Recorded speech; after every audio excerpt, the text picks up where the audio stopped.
This is the Lukefitz Street Fighter Alpha 3 podcast with your hosts, Quest and Lukefitz. It's showtime! Hello and welcome to episode 10 of the Lukefitz podcast. I'm Luke and I'm joined as always by Quest. And today we have the privilege of talking to a bona fide Alpha 3 legend, author of the famous Game Facts Alpha 3 Systems Guide, high-level Zangief player back in the day that you can find on YouTube. And of course, very well-known commentator and connoisseur of Street Fighter to this day. So it's a pleasure to welcome to the show all the way from the USA, James Chen. And now over to you, Quest, to kick off the interview. Thank you, Luke. Welcome to the podcast, James. How are you? I'm doing pretty good. How's everybody going? Yeah, we're good. We're excited to have you on. Let's get straight into Alpha. What were your first impressions of Alpha 3? You know, when Alpha 3 first came out, it was so different. And that was one of the things that kind of drew me to the game. You know, obviously, you know, for the most part, these days we're kind of used to these games where, you know, you get hit in the air and you can air recover and flip and all sorts of things like that. But this was pretty brand new to the 2D fighting games once when Alpha 3 dropped. And so it was so different. And then not only that, but, you know, the fact that they had the different isms in the game and just all sorts of crazy mechanics in the game. It was so different than Alpha 2.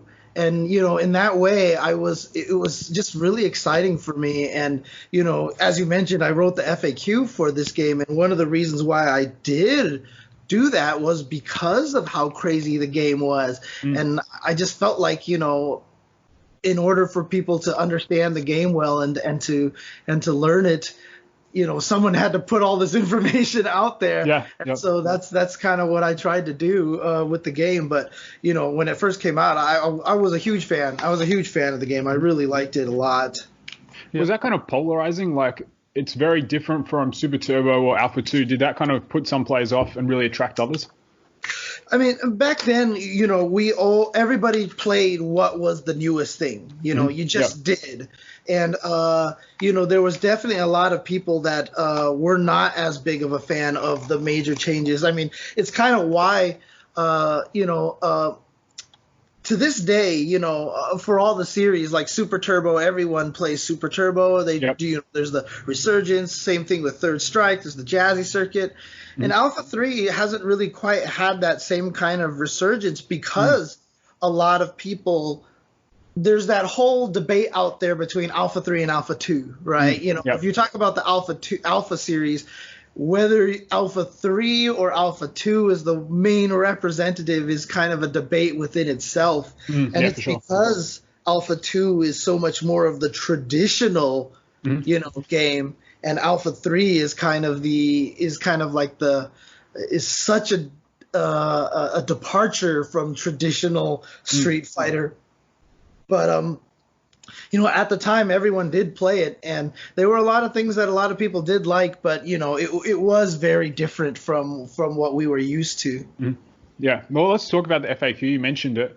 How did you investigate things to that level of detail? Like, I assume you didn't. Did you have access to training mode or anything back then, or was it in the arcade, or where were you playing to discover all this stuff? I did obviously there was no training mode. Yeah. So that was very difficult. Eventually the Sega Saturn version came out, and I played a lot of the Sega Saturn version, and that gave me some access. But when I wrote the FAQ, it was all arcade based when I was trying to figure everything out.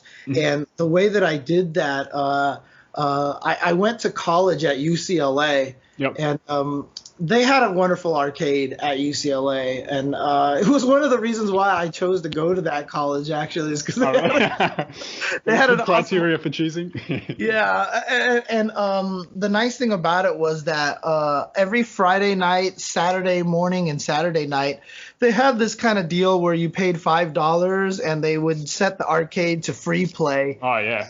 and you could basically play for 3 hours, 2.5 hours to 3 hours, everything on free play. And on Saturday morning, on a college campus, nobody wanted to go to an arcade on Saturday morning. So a lot of the times I would just wake up and go and do the free play session there. And then I would just sometimes I would have my brother to help me or a friend to help me. But a lot of the times I would just go there and, challenge myself and essentially do fake training mode and to figure out all the stuff, like how I know, for example, like the flipping, the whole, in the FAQ, I have that whole flow chart in there. Yeah, that's awesome. That whole thing was definitely discovered with my brother's help. Like we sat there and tried to figure out exactly why we could flip and why we couldn't. And that was definitely like with my older brother was helping me with that one. I was reading that flipping section today, and you were very close to discovering crouch canceling. Like, you have quotes about, you can only flip out of your, out of your air recovery when the opponent reaches a neutral state, and that is these couple of states, and you're like so close to discovering crouch canceling. Like, when did you first hear about that? Like, obviously in that guide, 1999, there's no mention of any of the crouch canceling infinites or unblockables or anything. Like, when did you discover that tech? So what was interesting was that I was even closer to discovering it than even what you're saying right now, because one of my friends who used to play, he would always do stuff like he would hit me out of the air, I would get counter hit, and then he would land and like do Rose's uppercut, and it would grab me out of the air, and I was like, why can't I flip out of this, right? And what we discovered, what we figured out at that point was that if you did do, I think we did figure out that if you did crouch, that the initial crouching portion made it so that you couldn't flip, and so we started figuring out combos like jump, attack, counter hit, land, and then like crouching fierce into stuff, things like that, strong into uppercut and stuff. So we started figuring that out, but to actually cancel that into another jump and that bypassing neutral is like, probably we didn't quite get to that point. I'm trying to think I don't think we ever figured that part out. So like we were just like right there in terms of, because like I said, we did figure out that you could prevent someone from flipping if you hit them out of the air by like doing a special move right when you landed, kind of a thing. So. Like Ken uppercutting after he throws someone in the corner or something. Yeah. So how connected were you to the rest of the scene then? Like, what did it really feel like you were in your UCLA arcade working on all this tech, and like, did you have any link to kind of what was going on in Japan or maybe what was going on in the East Coast or anything like that? Oh boy, back then, it was so hard to get access to what was happening in other parts of the world because, Alt Games SF2, Shoryuken, I think it was Shoryuken.com forums, I think was just starting around that time.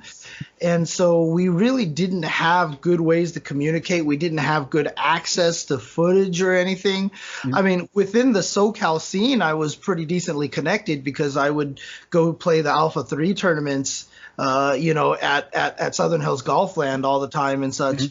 But, for the most part, that was just during a period of time where we were so disconnected. And we had so little access to what was going on in Japan. So, for example, it took forever for people to even see V-ism as being strong. I mean, when the game first came out, at all of the Southern Hills Golfland tournaments, X-ism was clearly the broken ism, Really? Wow. Yeah. Whoa. When it first came out, it was X-Dalsum and X-Zangief and a couple of other X-Rolento, I think, were like three of the characters that were considered like, oh, this is clearly too strong, and it took a while before people actually figured out that, you could. I think one of the first V-ism combos I ever used was such a super basic one like Ken's, which was the medium activation and then just Tatsu over and over and over again, That was like raves. And that was one of the first ones. And we didn't have like the intricacies of the juggling right away, until we did sit down and start studying it. Yep. You played in the Alpha 3 tournament, Battle by the Bay 4. What were your memories of it, and how confident were you going into the tournament? Going into that tournament, I was pretty confident. Back in those days, during the Alpha 3 period, and especially during the CVS 1 and CVS 2 periods, I consider myself at the highest of my competitive level. Even though nowadays, obviously with all the tech and everything, we're so much more knowledgeable now. But back then, I used to just play like every day, constant, just like never stop playing. And so, back then I was pretty confident. And, it's interesting because I was also using Zangief most of the time during that period of time. And I did, Zangief wasn't considered the strongest character. And so I always knew I was kind of going in with a little bit of a crutch. So, going into that, I probably wasn't expecting to win or anything like that. But, for sure, I was hoping to do some damage. And I did manage to do some damage. And even in B5 afterwards, although there's not as much footage during I think it was B5 or B4. I can't remember which one. But, I ended up eventually losing the tournament to being eliminated by Chiku Sadam. And I remember I actually hit a match-winning Armika Vism on him, and then I dropped it and I died, and I was so sad. Oh man, but yeah, I mean back then I was at least pretty strong in Alpha 3. Like I said, probably one of those gatekeepers, the ones that that would be good at trying to prevent you from winning the tournament, but I probably wasn't going to win. Let's just put it that way. So here's the interesting story. I was always a low tier hero. So in Alpha 1, I played Chun-Li because she was awful in Alpha 1. And then in Alpha 2, she was super broken, so I dropped her and I picked Zangief because he was low tier at the time. And then, of course, the VICC was discovered, and then Zangief became top tier in that game. But then in Alpha 3 was when I was like, you know what? Screw this low tier stuff. I'm going to play top tier. So I played X Zangief because that's what was top tier at the time. And so I played X Zangief for the longest of time. And then eventually the game morphed and changed to more of a Vism heavy game. And so I played V-Geef for a while. I played Geef mostly. And then eventually the low tier hero thing came back. And then I started playing Mika towards the end of my Alpha 3 career, and a little bit of V Cody as well. And V Cody obviously turns out to be very strong, very top tier. But I wasn't using any of the crouch canceling infinites and stuff like that at the time. And V Cody was known as the character that V Akuma would just destroy with air fireballs. So. But, towards the end, it was mostly V Mika that I was playing. So I think the match that I had with Chiku was probably B5, because by that point in time, I had just stopped playing. I had started going more towards the low tier hero again. Yeah, well, the B5 tournament is on YouTube for people listening, so you can go check that out. Are there any things a player can develop better through playing Alpha 3 opposed to playing Street Fighter 5? Oh. I mean, Street Fighter 5 is an interesting. I mean, this could be a very long answer for me. Yep. Mostly because Street Fighter 5 is a very, very different kind of game. I've talked about this a lot. I do think modern fighting games are very different. This includes Street Fighter 5. Even something like Mortal Kombat 11 is very different than the previous Mortal Kombat games. Alpha 3. And in fact, more of the old school games I've always said are, a little bit more I think it was Laugh, a player from Korea, first brought up the idea of this, triumvirate of skills of mind, body, and heart in terms of fighting games. And, older games, I think, definitely favored heart a lot more than mind. And I think a lot more of the modern games favor mind a little bit more because now, with Street Fighter 5, it's about memorizing frame data. It's about understanding Fighter. all these kind of things.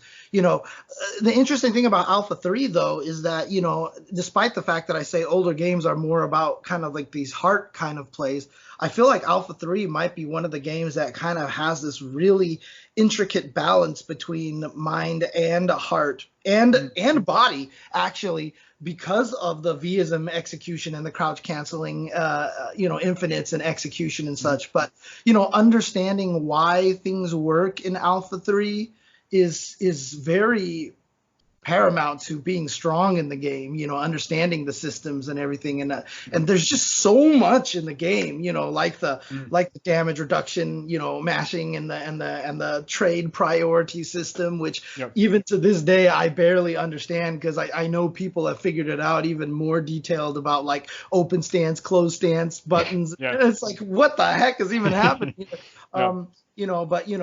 But at the same time, Alpha 3 still, when you're trying to recover in the air and how you chase people down out of the air, and, there's still a lot of characters that do have invincible DPs and stuff like that. So there is still a lot of very, heart-based decisions and such.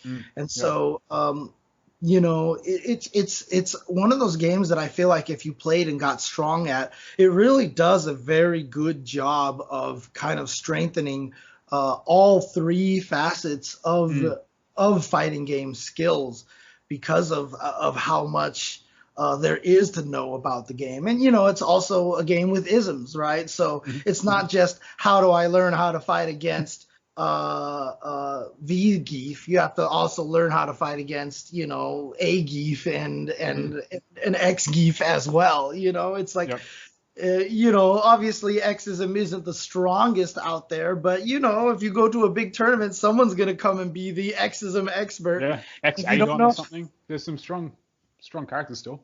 Yeah, exactly. And even at SoCal Regionals, when we had the 30th anniversary exhibition, we had the one player, she used X Chun-Li and was beating everybody up. yeah, she beat Justin Wong, right? Yeah. I was watching the 2018 Alpha 3 SoCal Regionals. I think the one that you mentioned. You said you really liked the Alpha 3 soundtrack. What are your favorite themes from the soundtrack? Wow. I'm trying to think here, because now I'm trying to go back to thinking about all of the different Alpha 3 songs out there. I mean, I really did like, is it Karen's theme that I'm thinking of right now? I have a song playing in my head, and I'm not sure, but I'm pretty sure it's Karen's theme. Because I made all these old Alpha 3 combo videos a long time ago. And I don't even know if they're on YouTube at this point. I still have them all on my hard drive. One of these days I should just upload them all again. But I mean, they're super old. Like, you can definitely tell, like, we had a lot to learn when I made these videos. But I mean, it's kind of what started my whole combo video stuff, because I bought a capture card specifically to make these Alpha 3 combo videos, and it was a lot of fun. I just know, I remember for those videos, I used everybody's theme for them. I captured them without and muted all the clips, and then just placed their theme over them. And so, yeah. So overall, you enjoyed the soundtrack, in particular, for Alpha 3. Yeah, I mean, I've always been a fan of both, because the interesting thing about it was that in Alpha 2, they still kind of kept with the classics, the classic theme songs.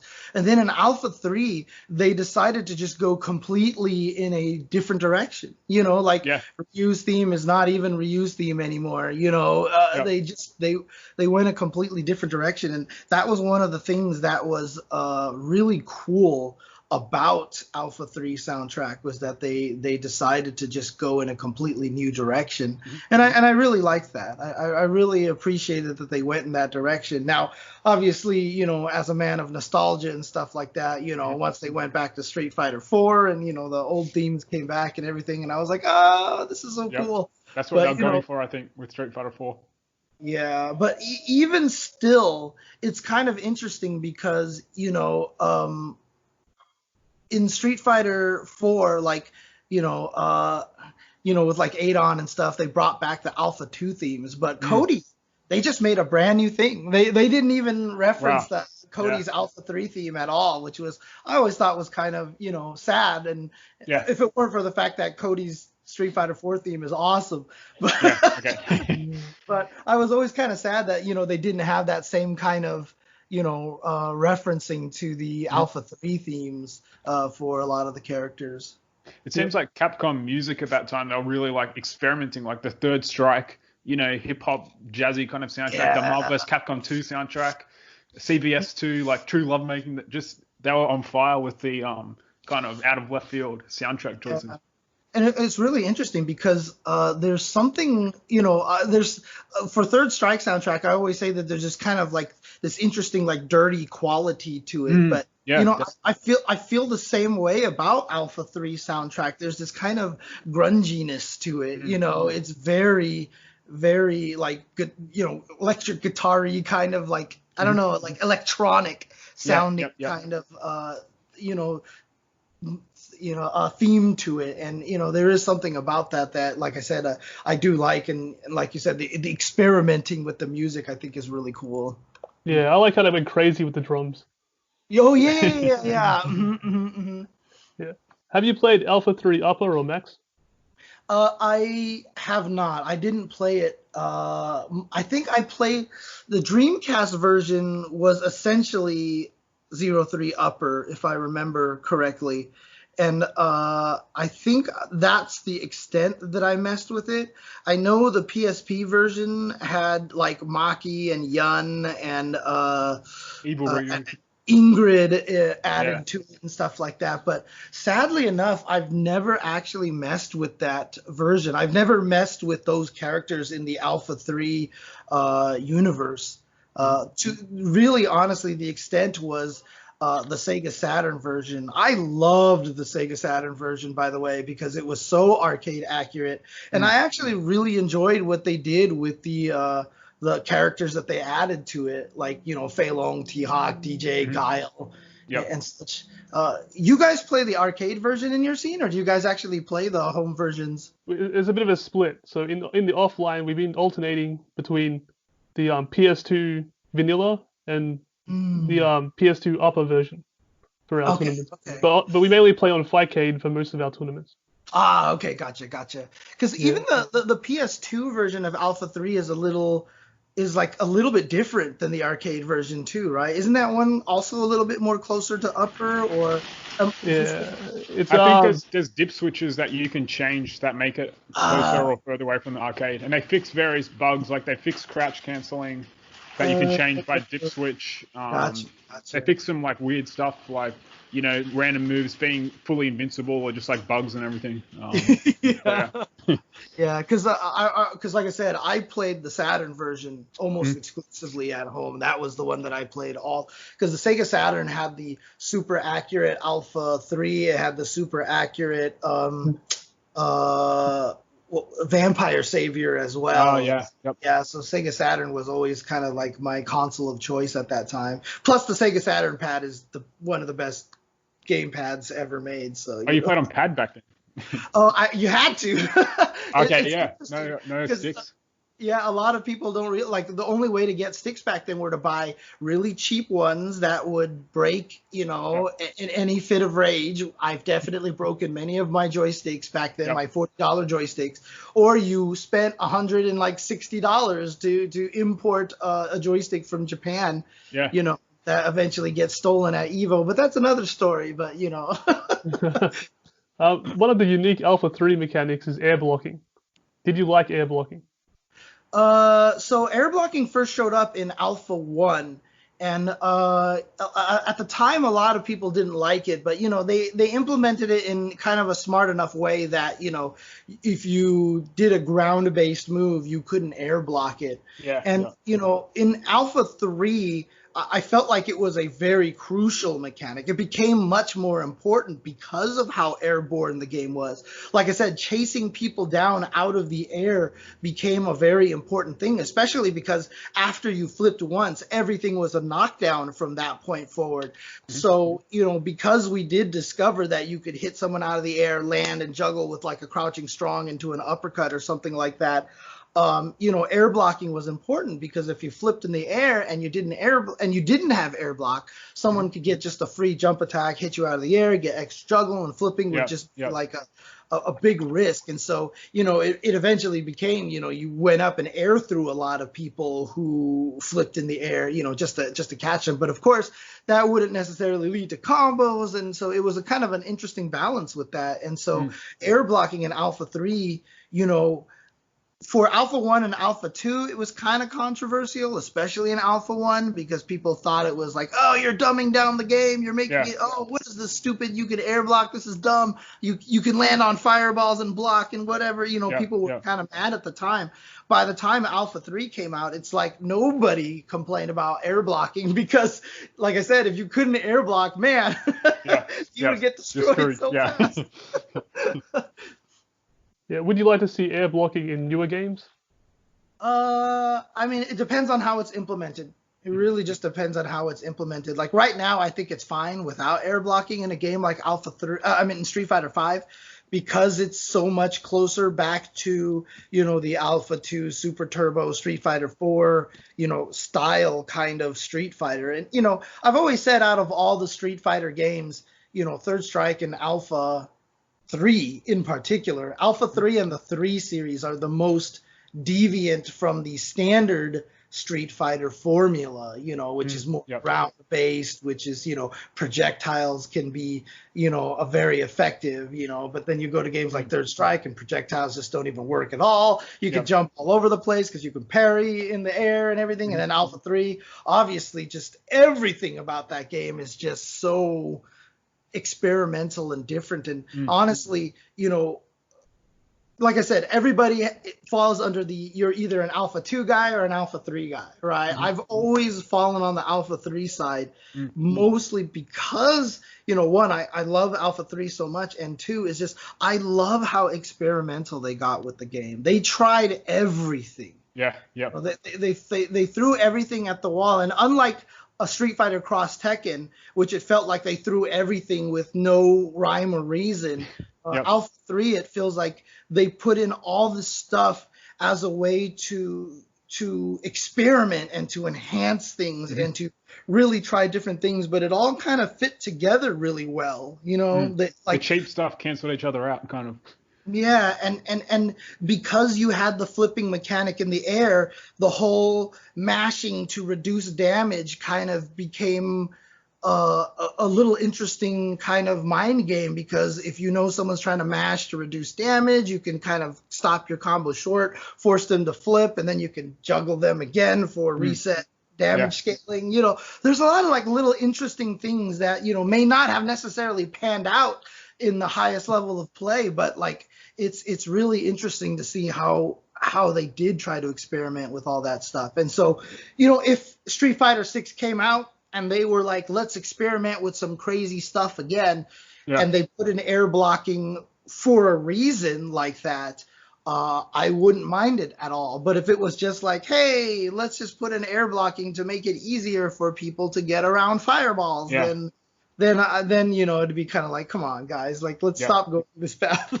Fair enough. Modern gaming, we're dumbing games down, and one of the reasons why I love Alpha 3 is because that was the opposite direction. They were more complicated, and so let's go back to that. So I can say that. What do you reckon would happen if they released Alpha, in an alternate timeline, Alpha 3 didn't come out, and they released it today as Street Fighter 6, and all these new school players, like your full-time pro Street Fighter players were kind of breaking down Alpha 3, at the level that they do Street Fighter 5 now. What would the game look like? Like, would it degenerate really quickly into just constant infinites, or what do you reckon?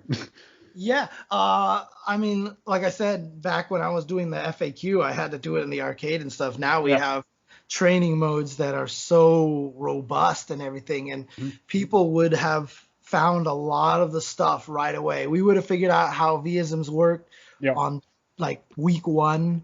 We would have probably discovered a lot of these crazy Vism juggles right away.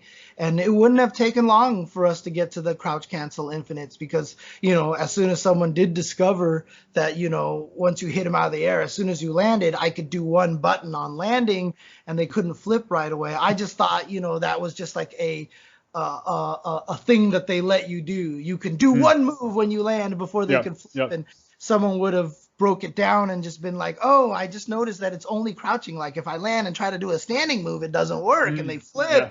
Oh, but it's only crouching, so maybe it has something to do with crouching, and they have crouching, and then like, but now I figured out that I can crouch and start walking, and I can cancel the crouch into a walk, and they still can't flip. Interesting. What if I try canceling into a jump? And then, that's it. The rest is history.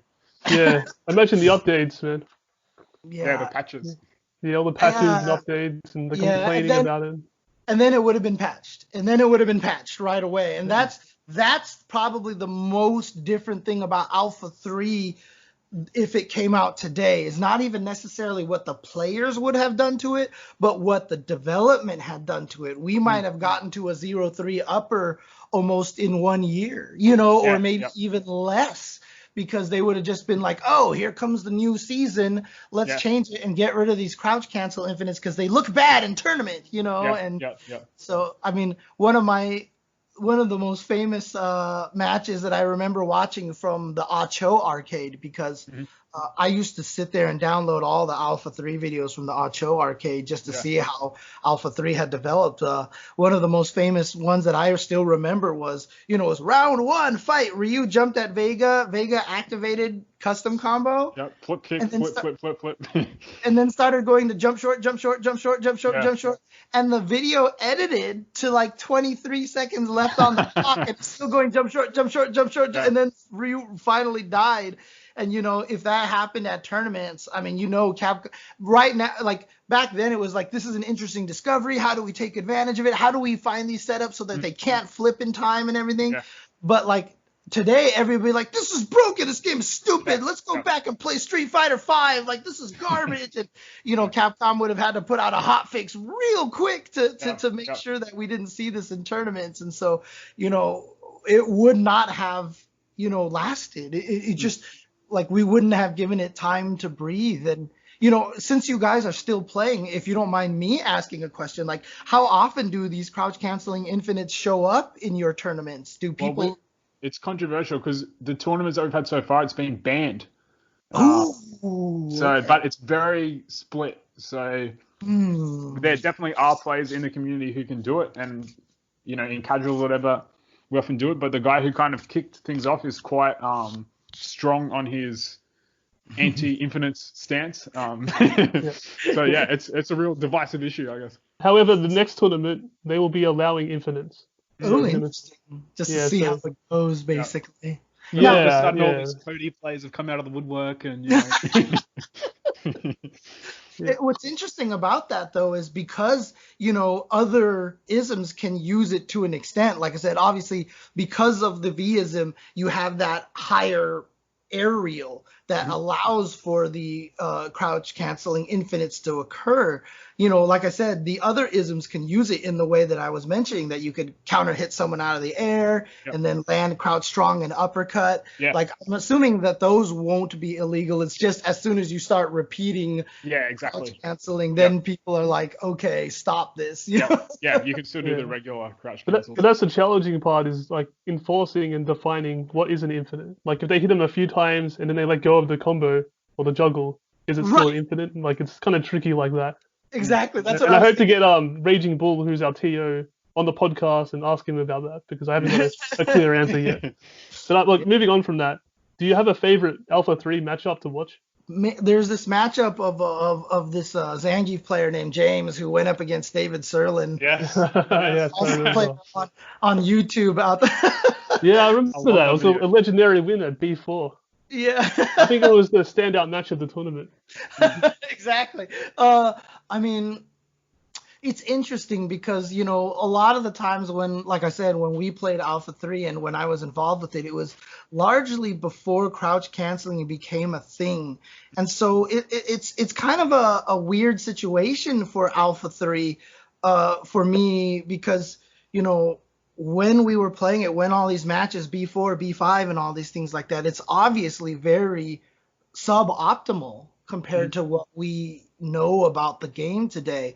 But the game today is also largely about the, you know, crouch canceling infinites if they're not banned and everything like that. And so it's kind of hard for me to pinpoint like a particular favorite matchup because there's this weird, like, you know, if obviously, you know, crouch canceling infinites, you know, for a certain faction of the community out there feel like it ruins the game. And so, you know, if you go back before that, but then you end up with people playing in this very suboptimal game. I mean, even during that B5 match, you know, that I had with Serlin, you know, A. Dalsum was considered stronger, but, you know, nowadays I know V. Dalsum is considered very strong in the game. And, you know, can you really say like this is a great, like if I could recommend any match to watch, go watch this match where it's obviously outdated and obviously people aren't optimized. You know, it's like it's kind of an interesting situation. But do you have a favorite matchup in terms of like you like Guile and Ryu in Super Turbo? That kind like of situation. That? Okay. Yeah, match up opposed to match. Yeah. Honestly, and again, it's gonna sound funny because it sounds like I'm kind of repeating the joke. But I really did enjoy Zangief versus Dalsum. I mean, one of the reasons why I won that match was because it was a match that I had studied so much. And, you know, obviously Dalsum has always been good against Zangief. So it was just one of those matches that I, you know, in particular studied a lot and kind of turned myself into a specialist into it. I mean, my whole goal in that matchup, if you watch that video, is 720. Well, it's not even just, that, right? But it's kick lariating limbs. That was one of my whole goals. And so I would always, like, that was also one of the first matches that I discovered that, you know, if you're fighting Dalsum and you're mid-screen and he's blowing you up with all these normals because the timing is very odd, that the more you push in, the more you will die. And so you'll actually even see sometimes in the match that I'll jump backwards and put myself full screen again to reset the situation because I want Dalsum to throw a fireball. Because once he throws the fireball, you can jump and splash, and it could beat a lot of his limbs. But then they always try to hit you with a button when you land, and that gives you the opportunity to kick lariat. And if they start learning that, then they delay their button, but that lets you walk. And you know, there's a lot of subtleties in that match. And because it was one of the matches that I kind of specialized in, it probably is one of my favorite matchups, despite the fact that in the end, no matter what you do, it's going to be disadvantaged for Zangief. But, you know, it was just one that, you know, I had considered myself a specialist in. Yep. And on that day, you got him. The video that's on YouTube that will live forever is you beating Serlin. Have you seen him like in the last 10 years, or is he a regular player? I've only seen him at Fantasy Strike booths. He made Fantasy Strike, right? Yeah, I've only seen him at booths at Fantasy Strike, and unfortunately, we do not talk to each other anymore. Oh, really? Wow. That's mostly because of HD Remix. Yeah, HD Remix, because I was such a vocal hater of the game. That you know, I almost never have anything positive to say about the game, and so for sure, we kind of you know, are not as much on speaking terms. Largely because of my disdain for the game. Have you heard that interesting tidbit that originally Capcom wanted Serlin to make Alpha 3 HD Remix, but he told them, no, we should make Super Turbo instead? Yes, I have heard that. Actually, I've heard that. I don't know of the veracity of that. But I definitely heard it from more than one source. And so for that reason, I feel like, you know, there's probably a lot of truth to it. If just say Capcom put you in charge of making Alpha 3 HD Remix, what kind of changes would you make? What's your kind of thoughts on updating Alpha 3 for the modern modern FGC. It's really interesting because, at the time, like if you put me in charge of it during the HD remix, Super Turbo HD remix kind of period, I would have done it very differently than I would do it right now. Because my philosophy, if you're balancing a modern game, do what you got to do to balance the game. Go ahead and change things pretty drastically. But what HD Remix really taught me was that, even though like a character like Fei Long in HDR or a character like Cammy are stronger in HDR, they're so different. And you're alienating the original players for it. And in fact, Born to SPD just recently came out with new legacy for Super Turbo. Yeah, we featured that. We played like a first of 10 on the podcast and stuff. So we're really into that. Yeah. Arturo just ran a tournament for it yesterday. Oh, really? And I was in the chat and I was talking about this philosophy and I was saying that I don't agree with a lot of the changes that he put into the game. Stuff, for example, like taking away the stored charges for Chun-Li and Honda. Obviously they're glitches, but at this point in time, they're so ingrained in our brains, and Chun-Li and Honda players are so used to using these as tools. My philosophy for balancing older games now is less, try it your hardest to balance it, but more to balance it within the idea that you want to let the people who have been playing these characters still do the stuff that they've done, because, things that are broken and are annoying, it's going to be different depending on who you talk to. So rather than, trying to take out what you perceive as annoying or what you think the community perceives as annoying, leave all that in there and change the frequency by which things can happen or the result of what can happen. So, for example, in Super Turbo, don't change Vega's wall dive left-right mix-up. Just don't make it knock down. So you can let them do it. You just change the result of what happens, and it reduces the frequency. So for Alpha 3, in a lot of ways, I would try to – one thing, obviously throw whiffs would not build meter anymore for Visms for any ism, that would be gone. But that's not changing what people can do. That's changing the frequency, right? Because now you can't Vism as often. I would remove a lot of the invincibility from Visms, so you can still use the Visms to do a lot of the stuff. I would maybe shorten the timer a little bit so that the combos are the combos that you can do. You just can't do them as long. Yep. I'm not sure how I would fix crouch canceling infinites yet. I guess I haven't thought that far ahead, but it'd be one of those things that if I did it, then I would probably, I don't know, you see that as something to fix? You see that as like an issue with the gameplay of Alpha 3, or I don't know, it's tricky. It's kind of the core of the way that the current Japanese scene plays, so it's weird. Right, exactly, and that's why. Yes, same thing for the Chun and the Honda stored supers and Super Turbo. Obviously, they're glitches, but this is how we play the game now. And the thing about it is, Honda and Chun-Li players will probably be really sad if you took that away from them. But even with the Japanese scene, it would be interesting because I would like to talk to them. I would ask them, if crouch canceling was removed from the game, would you guys feel like that you would be missing something? Or would even the Japanese players be like, oh, thank goodness, Yeah. I mean, they have AISM only tournaments, so I think they're definitely like, there's some aspect of knowing that it's a bit of a distorted game. Yeah, I mean, because the interesting thing about it is the way that you might be able to fix it is just make it so that the pre-jump frames count as neutral. Yeah. And we wouldn't even have to do that for walking, because if you crouch cancel into walking, that doesn't lead to infinites, whatever, that's fine. Yeah. But then you could still do the hit out of the air, land, crouch, juggle kind of combos, but you wouldn't be able to jump again. So that would probably be a fix to do to not change fundamentally a lot of the other things in the game. Or something to do with the corner, like if you still allow the jumping crouch cancels where you're kind of carrying them to the corner, but then once they hit the corner, they're allowed to flip again or something. Right, exactly. Something to that degree. Or, because, there is that whole thing that after you flip, if you get hit, you're invincible in the corner the next time you can flip, right?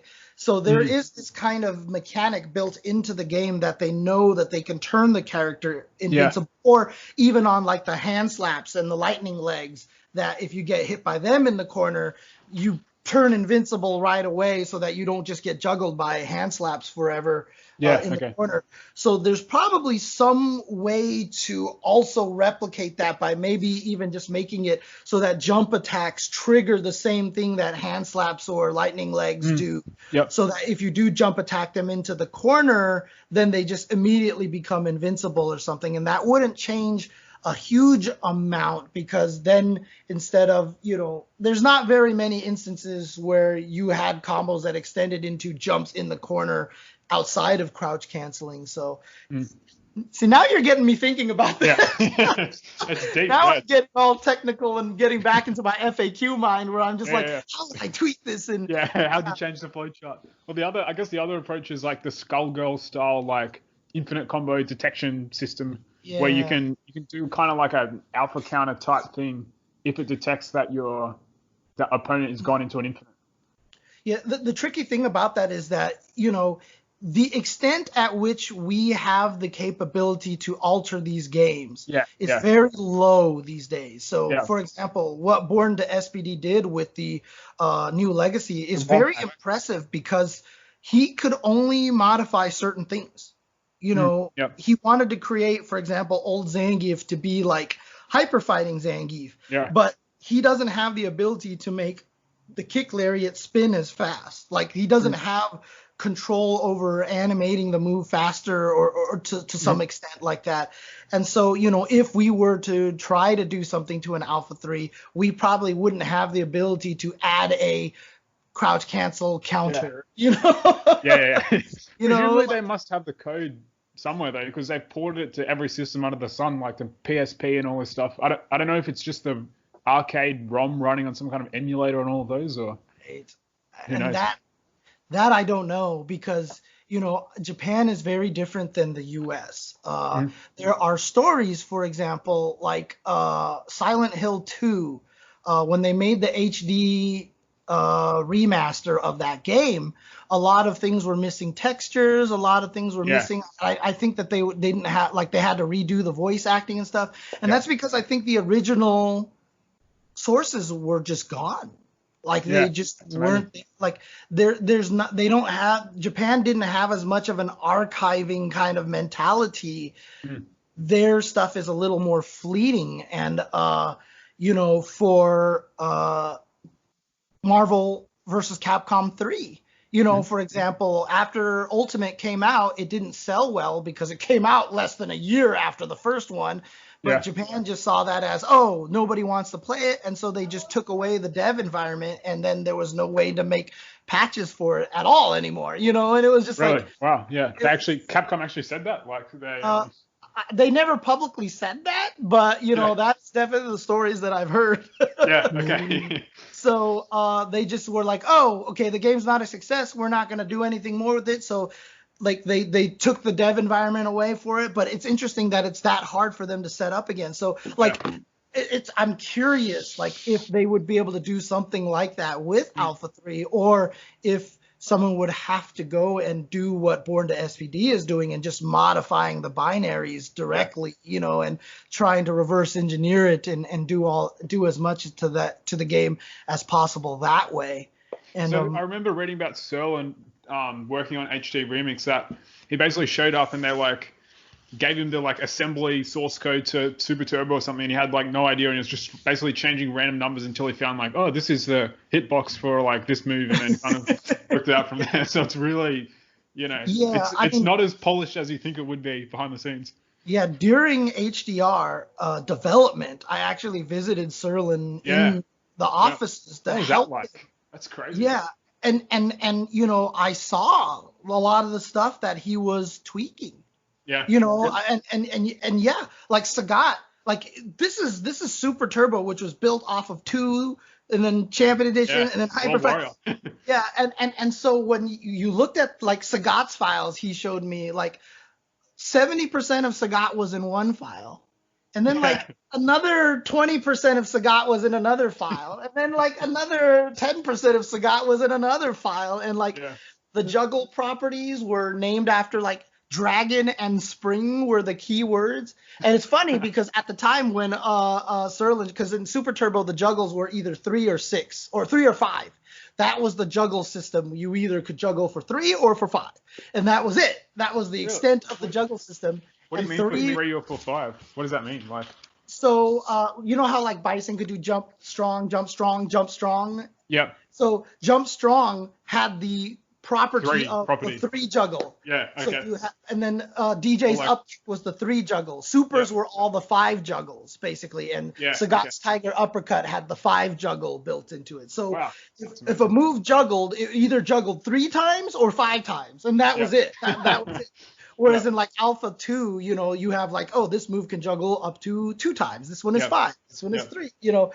But interestingly enough, you know, Serlin noted that the 3 property was named like Dragon and the 5 property was named Spring. And at the time, I didn't make the connection, but Dragon is Ryu and Spring is Chun-Li. Chun-Li's name in Chinese actually.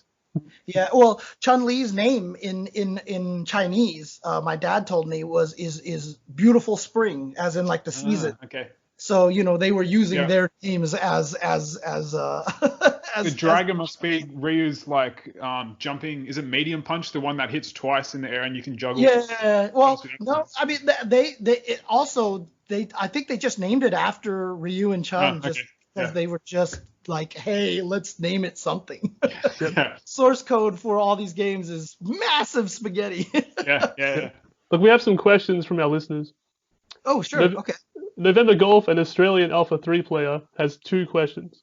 His first question is, where do you think Alpha 3 sits in comparison to other Street Fighter games regarding player execution? Ooh, like you mean in terms of how strong the players are or how much execution is required out of the game? I think he means how much execution is required out of the game. Okay. If you're a Vism player, it's going to take a lot more because Vism, you know, it's natural for a lot of the Alpha 3 players nowadays, but, you know, there's a lot of really interesting things about the way Vism system works. For example, being able to cancel things very late, you know. Yeah. For example, like a Cody anti-air Vism, you can hit him with that one particular frame of crouching heavy punch, and it's a knockdown. But, you know, if you cancel that frame right away into ruffian kick, you're going to miss with your juggle afterwards. You have to let the crouching heavy punch finish animating a little bit and then cancel it so that you can extend the non-neutral situation long enough that you could actually continue the juggles and such. And so, you know, there's a lot of that in Visms that make it a little bit trickier for, you know, what you would get out of a Street Fighter V, for example. But Street Fighter V, of course, is on the lower end of the execution. So Alpha 3 is probably in terms of Street Fighter, on the higher end of the Street Fighter execution scale just because of Visms. And then if you really want to do crouch canceling infinites, it becomes a little bit higher than that because now you've got to be able to do the repetition and the precise timing of the crouch canceling, which, I mean, isn't super hard, but it's definitely kind of, even when you're doing it, like you can kind of zone out and miss it eventually.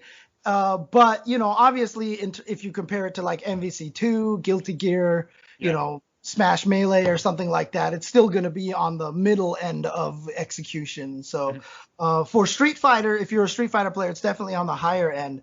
And speaking of Guilty Gear, by the way, I just always want to say this, that I really feel like Guilty Gear, you know, I feel like Alpha 3 kind of created the anime genre with the flipping, but that's my hot take. Wow. Alpha 3 created anime. All right, he has a second question. Mm-hmm. Sometimes we hear comments like, you Aussies play really differently. What are your thoughts on collective country play styles, and are there any significant differences? It used to be a major thing. It was definitely a thing a long time ago that the different countries have very different play styles. It's not as much anymore because of how globally everything has become. And so, obviously a lot of things are mixed now and we pick up tactics a lot more. And because, so much is on the line now. I mean, Capcom Cup first prize is $250,000. There's just so much more blending of styles and everything. What you will see in modern games these days is that character choice is mostly kind of how it manifests itself. For example, Europe was definitely much more into Laura before IDOM won Capcom Cup, and now everybody's into Laura. Yeah. But like, for example, when Season 4 started, Japan got destroyed by G because they didn't understand the character. And then in final round, Smug and who was it? It was 801 Strider as well. They played G and they beat like Fujimura lost to one of them. And, and it was because they didn't understand G. And after that tournament, they're like, shoot, we'd better study G. But then it became homogenized, right? Because that's how it came out. Now, for a game like Alpha 3, because there's no real global presence from the game, we still see a huge difference in areas and play styles and such. So there would be nothing that would surprise me that, you guys play it differently than a lot of other different areas. And some people might say, God, you guys play this so weird, like almost kind of a disparaging kind of way. But like, I think that's unfair. You learn what you learn. I mean, back in the Alpha 3 days, back in even CVS 1 and especially in CVS 2 days, SoCal and New York played completely different games. Yeah, Alex Vai created the rushdown. Everyone used N-Groove, running low jab. And then Eddie Lee created Runaway Mai, Runaway Vega. Yeah, and you just had even in our same country, we had two wildly different play styles, and neither of them are right. Neither of them were wrong. And so, if Australia plays differently than everybody else, again, that's not a disparaging comment. That's a compliment. I mean, you guys developed your own style, and that's what will happen. The best players of a region almost always determine how everybody plays a game. That's interesting. Yeah. We have two questions from a player you've probably seen before. His name is Reno MD. Oh yeah. He was in the chat. He was in the chat for the New Legacy tournament yesterday. Yeah. Nice. He's everywhere. Yeah, he's a very strong dictator player. His first question is, what are your feelings on players now emerging from Netplay instead of cabinets and superguns? I've been talking about this a lot recently. I personally think they're legit. I don't think that there's any reason to necessarily disparage them, because even in Street Fighter 4, Wolfcrone was that kind of a player. In Street Fighter 5, Punk was that kind of a player. People knew Punk as an online player, and then he showed up to the Season 1 North America finals and got third place, and that was his breakout tournament. And previous to that, he was just known as a trash talker on Xbox Live all the time, who would always send you mean messages after he beat you and things like that. And so there's, even a player like Smug, you can say, learned a lot online, and Problem X won Evo, and he has one of the highest online play counts of anybody on CFN. And it's funny because you said, how does it compare to the people who play locally offline on console and super guns and such? I also talk about the time period that when Evo went from arcade cabinets to console, we had the exact same conversation. Now the tournament is not legit. Now this is not legit anymore because we're playing on console, and console is not the same. It's completely different. It's a weaker version. You have to be in the arcade environment and, play that's how you're the champ. We have the year that Darkside Phil came fourth in ST or whatever. Let's not talk about that. Don't want to raise that. All right. Well, let's not talk. Let's move on.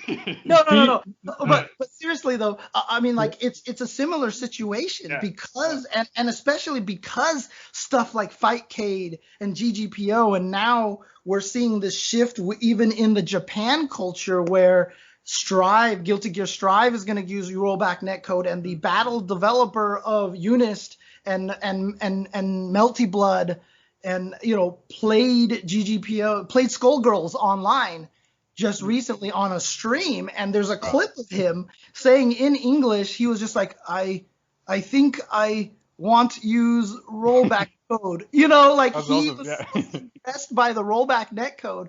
We're seeing this shift now, and now EVO Online is using these games with the good rollback netcode.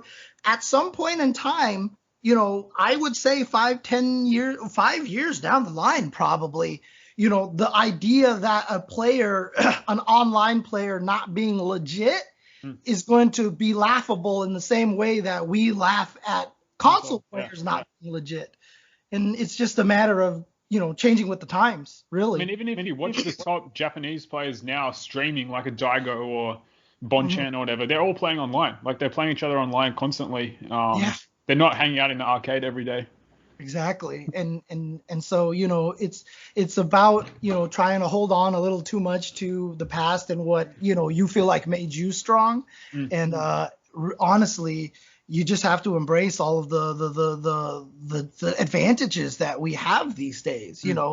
Going to console. I mean, when Alpha 1 first put a training mode in, that was the first game with the training mode. I told the story that in hyper fighting, I would play at home with one foot on the second player pad so I could do combos. I would hit someone and then with my foot hit down, back, and block, and then try to keep going with the combos to make sure I timed it properly, because we didn't even have a combo meter in hyper fighting. And so, the way, when Alpha 1 first dropped, Alpha 1 training mode was the worst thing in the world, but at the same time, it was the greatest thing in the world. And it changed everything. And so, we have to be happy with the advancements that we get and be glad now that we can generate top players from out of nowhere because they can play these games solidly online. Melty Blood, a Third Strike player, he has a question. It might be a tricky one to answer. Okay. Who was the best player you ever faced in any game? In any game? Yeah. I mean, I've played a lot of different people, and like obviously, I fought Daigo in a couple of games, and it's hard to fight him and everything like that. But I would probably, just from there's a lot of answers to this one. Yeah. Because I do want to say that, probably one of the number one players I would actually have to say is Justin Wong. Because, obviously when I fought, Vi all the time in Southern Hills Golfland, I fought him week after week after week. And so, I was kind of used to fighting against him. But the very first time I played against Justin Wong, I still remember so for those of you who don't realize, Justin, when he moved from New York to California, he actually moved in with me when he first came to California. So he lived with me for about a year or more. And one of the first times I really sat down and played him, I was working from home at the time when I had my day job. And I went to Justin and I was like, hey, let me just play you for a little bit, just to get some practice. Yeah. And I'll go back to work as soon as I win my first game. Oh, that's dangerous. Dangerous. And I prevented Justin from getting a 50-game win streak. What was the game? Street Fighter 4 vanilla, yeah. Oh, and I beat him on and he was using all sorts of characters. He was using Fei Long. He was using all sorts of characters. But I finally beat him on the 50th game. And, I was like, okay, I can go back to work now, 3 hours later. But, it was crazy because it was one of the first times that I had played somebody that it just felt like he literally knew what I was going to do every single second. Like, as soon as I figured something out as a new trick, he had already changed to the next phase of his mix-up. Yeah, yeah. And it was one of the scariest things that I had ever experienced, and it was just like I don't remember ever quite feeling that helpless before in my life. And so, Justin is just kind of in that level of fighting game players. We don't see it as much because modern games are more of the mind than the heart, and Justin is an excellent heart player. Yeah. Also, part of that answer, I would probably say, like anybody that I faced at Hey Arcade at Super Turbo, maybe in particular Kotaka Shoten, because I did get to play his Guile. Now, Guile versus Cammy is already an 8-2 matchup in Guile's favor by default. Yeah, but when I played Kotaka Shoten with Cammy, I mean, it just felt like the most like helpless.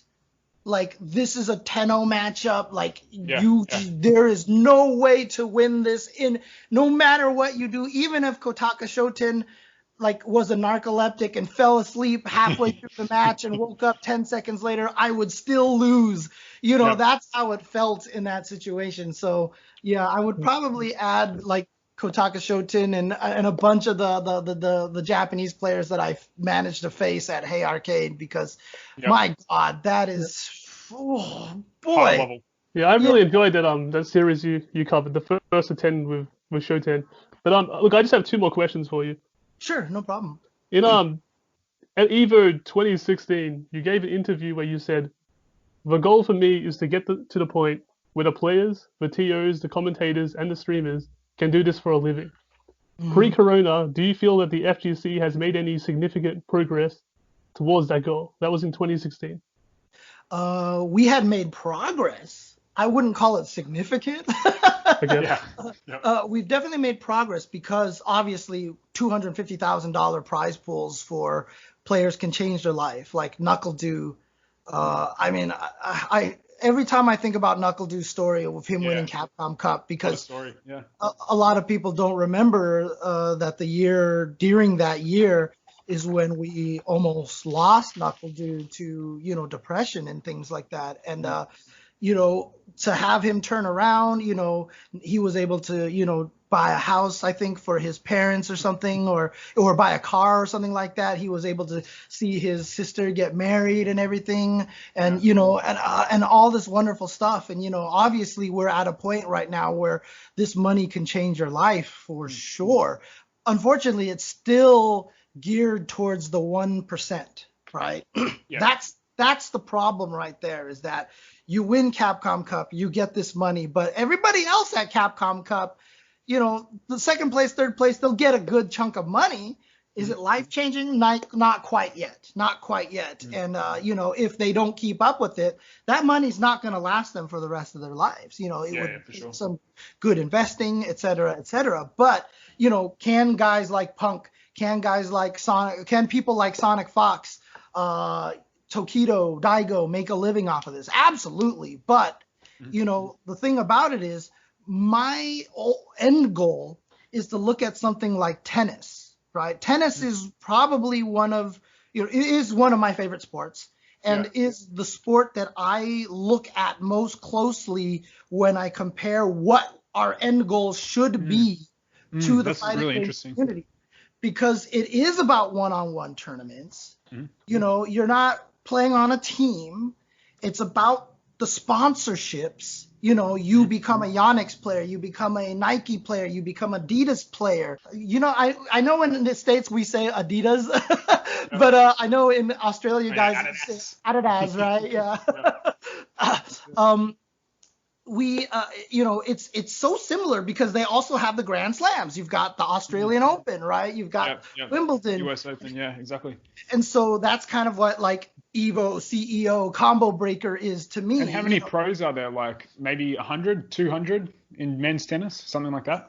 And even a lot more than that too, because the people who aren't actual pros, still have the ability to, have this kind of sponsorship because they know it can lead up to that point if you craft and really nurture a player. So there's a lot of investment into the youth, into the newer people coming up. And so their opportunities are going to be a lot more, even though Australian Open and stuff like that, there's only so many players who can enter one of these events, but there's all the qualifiers, there's all the satellites. And stuff, Yeah. And so there's these opportunities. So you can become a breakout star. We saw with, Osaka, right? Like she just kind of came out of nowhere and all of a sudden just started playing really well. And she became one of the most prominent players in tennis, just winning back-to-back the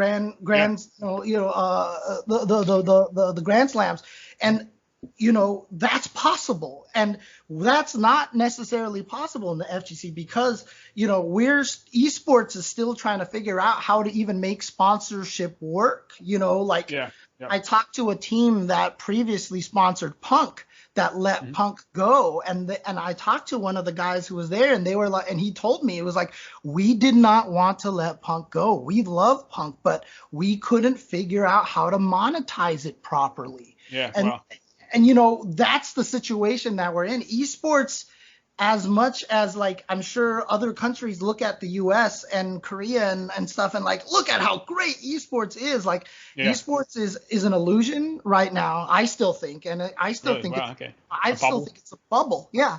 And because we talk about stories, one of the things that you hear a lot is the League of Legends championship match, the grand finals had more viewers than the Super Bowl. All that kind of stuff. And you hear that a lot, but when you do the research into that, they said it was 202 million people watched the LCS finals.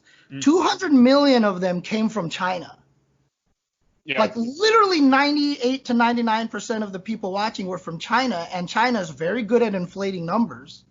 So we don't even know what the real and literally 2 million people watched the rest of the world. And so, you're sitting there and trying to talk about esports, and people talk about it in these ways that really obfuscate the truth behind the matter, because what we're trying to do is get venture capitalists to come in, invest in it, then they all lose money, and then Echo Fox goes away. We're in this kind of situation where I feel like we need market correction. We need to really be honest with ourselves so that we can build things up slowly and actually more legitimately. And interestingly enough, the fighting game community is one of the best ones at that, because an event like EVO, Combo Breaker, and CEO, all three of those events are funded by the event itself. There is no venture capitalist. No one can be like, you know what, this isn't making us money. Goodbye, EVO. It's really just about whether or not the Cannons and Wizards just want to stop doing EVO, if Rick Thayer wants to stop doing Combo Breaker, if Jabali wants to stop doing CEO. It's grassroots. It's bottom up rather than some huge corporation top down. It feels a bit like Capcom Cup is more of the top down, Capcom organized model, right? But that seems to be really successful. So. Yeah. The nice thing about it is that they do piggyback off of the events that do exist. That they didn't just create their own events on the same weekend as Combo Breaker, that they just used Combo Breaker. And then other good thing about it is it inspired all the other game companies to also do world tours. So, a lot of the other scenes can be supported like that as well. But again, back to the original question, are we there yet? We are there at a point where a few more people can do this for a living, that commentators, I'm doing this for a living now. I've been in the Jam would probably be, and a few others maybe. Yeah, well, the question was, has there been any significant progress towards there? Right. So I guess in some ways it has, but in a lot of ways you're saying we've got a long way to go to get to where you want it. The best way to state it, for example, is you talk to someone like Sajam or something. They're doing a great job making this a career through his streaming and through his commentary. But then you look at myself, for example.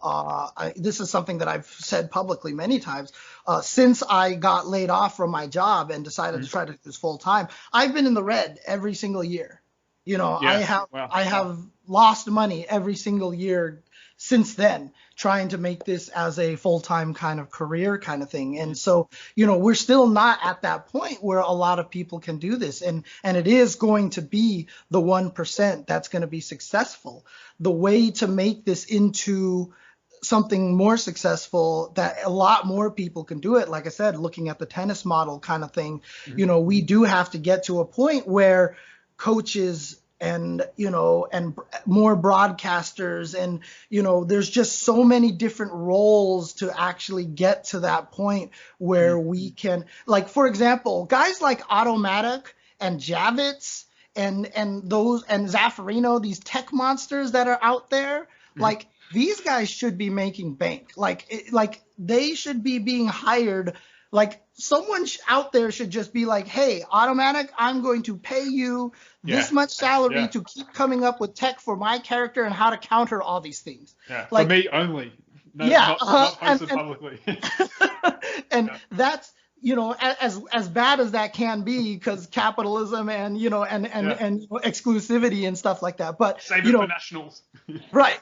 But that's kind of where we should be at. Like, players like Shady K, like Flo, for example. Flo is one of the greatest casual fighting game players in the world. He's also great at tournaments. He just has the mental wall that he has trouble getting past in tournaments. But in a casual setting, I have never seen anybody as good as Flo. He goes toe-to-toe with Justin Wong. He's like 50-50 with Justin, maybe even like maybe 60-40 or whatever. But like most people can't keep up with Justin in a casual environment. But Flo is one of those players that a top player should just hire and be like, hey, learn this character, help me learn the matchup, because he will be one of the best people to help you in that situation. But the thing is, the reason why we don't do that is because the players who could pay those guys don't have money.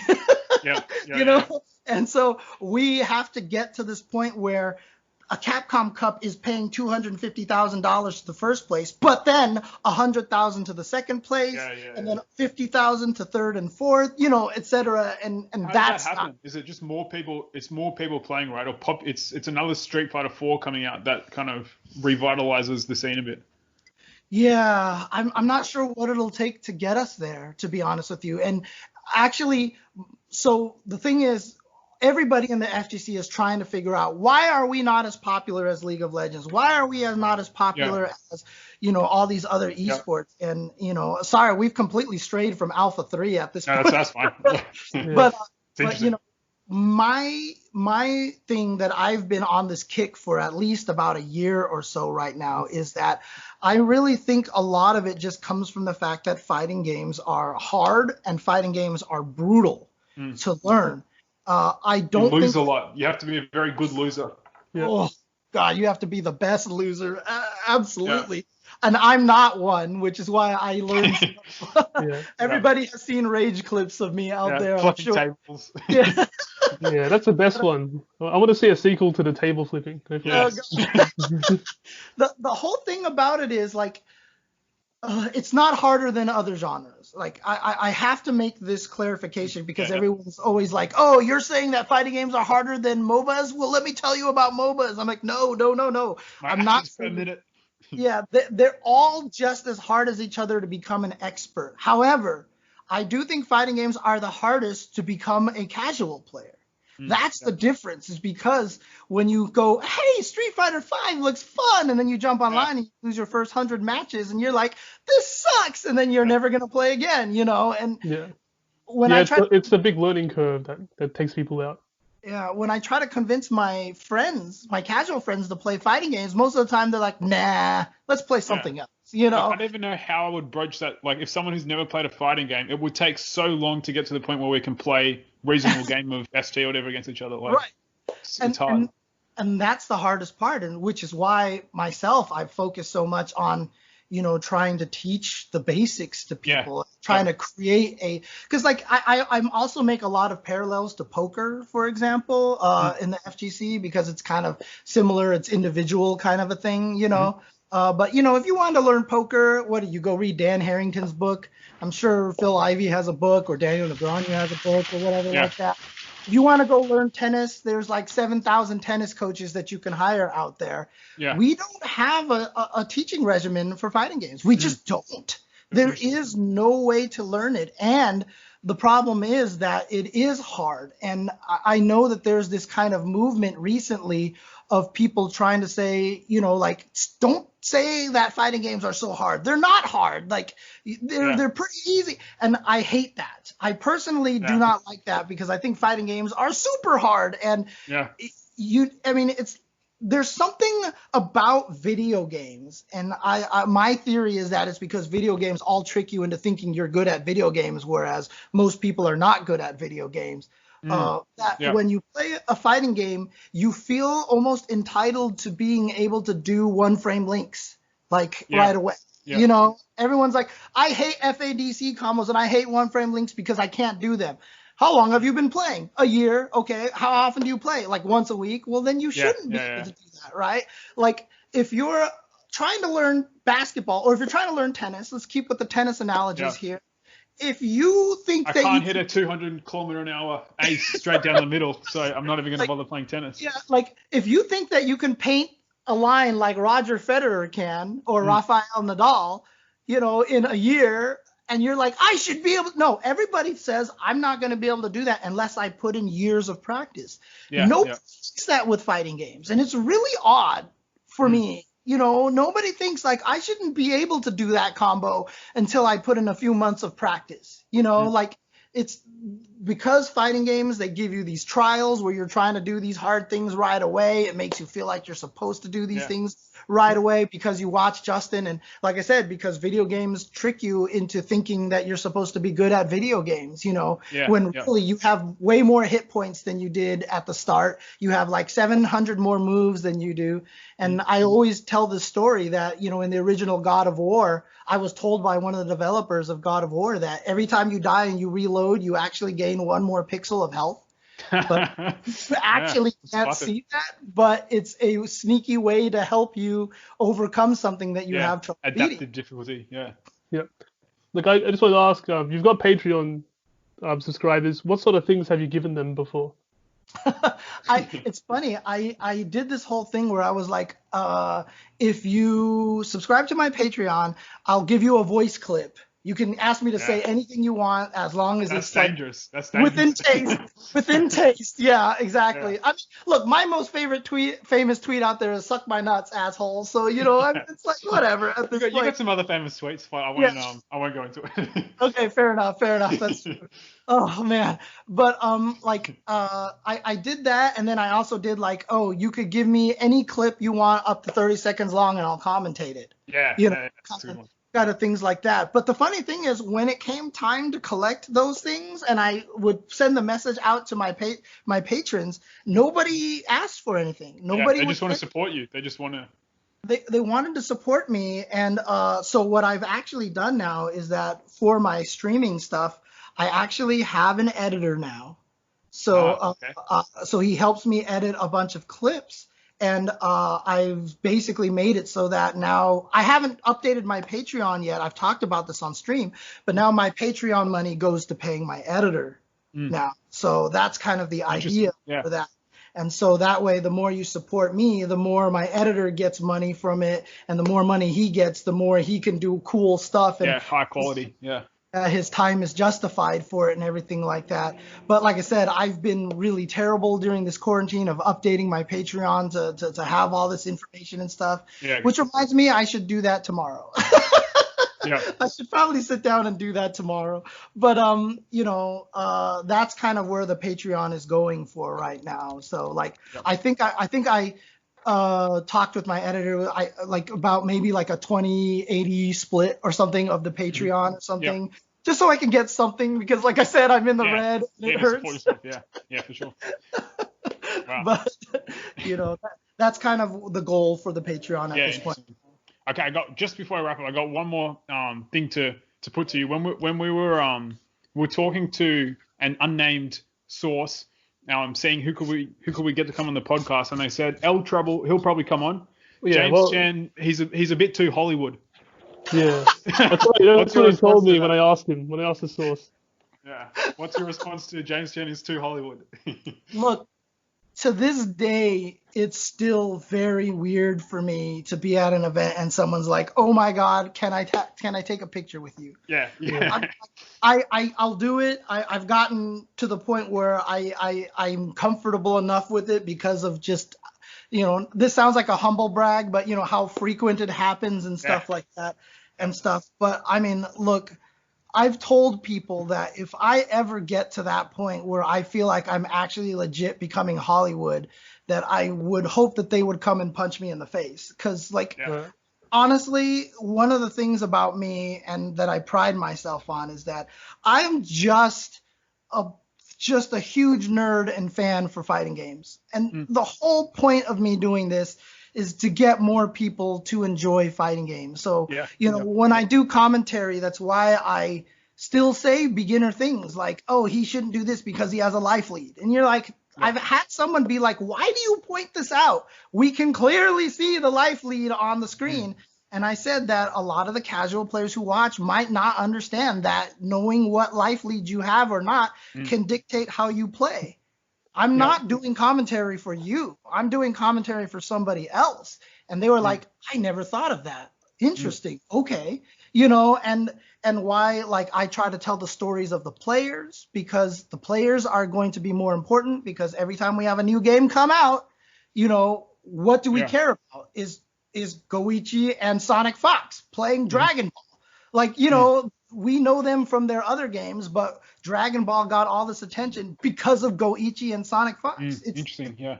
The players are going to be the most important thing. So, I often talk about the players. I often talk about their histories and stories, things like that. And so, my whole goal is to try to get other people to enjoy fighting games. I want to be able to do this as a career. I don't want to be in the red, but I don't need to be making it rain or anything like that. Yeah. I don't care about that. Yeah. I would be happy.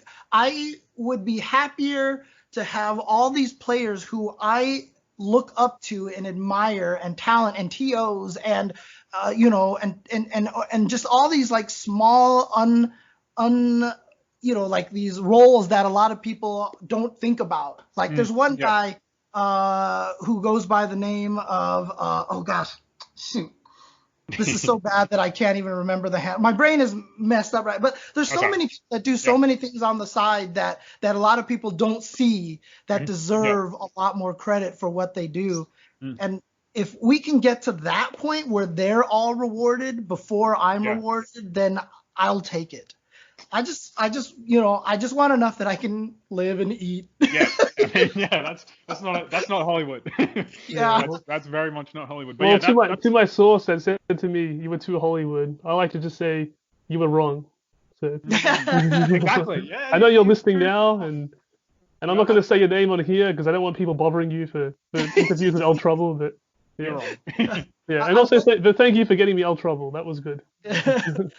Like I said, I will say, and I'll put this out there, if it ever really does feel like I get too Hollywood, like I said, feel free to call me out, because one of the hardest things about becoming Hollywood is you're unaware that you are getting that way. You proved them wrong by coming on, a random Alpha 3 podcast with two Australians. So that's probably a good place to wrap it up.